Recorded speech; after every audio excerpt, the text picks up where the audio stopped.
So for this hip mobilization, the band is actually going to be a little bit lower than a lot of the other mobilizations that we do. So Nereus is going to come over, pop one leg into the band, and then we're going to get the band, again, as high as we can, up the thigh, as close to the hip bone as possible.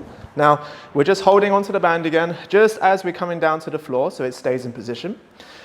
We're then trying to build that tension on the band.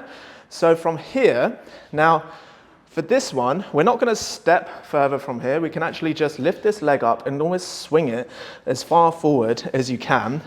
There we go, and place it on the floor. We're going to collapse this foot going backwards, so we're not on top of the toes, all right? And then we're going to sit back into the heel and almost step back with your hands. So you can be a bit more upright.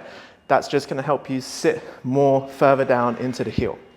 From here, we're just keeping that tension, of course, on the band, on the hip, and we're just doing our deep breathing from here. We're just taking a big breath in and a big breath out. It's normal to feel a lot of tension around the quad or around the knee, so we're getting that added benefit of stretching out the quad, and we're also pushing back on the hip as well. Once we're done from this position, we're just gonna go back into that hands and knees position. There we go. And now bring the resting leg back onto the floor, and we're just going to step back slowly, step back slowly. Sometimes when the band is really pulled out tight and people just stand up, you're in a much less stable position. You can just almost fall backwards. So we want to be on the floor and then slowly come back to the starting position. Then we can get the band out.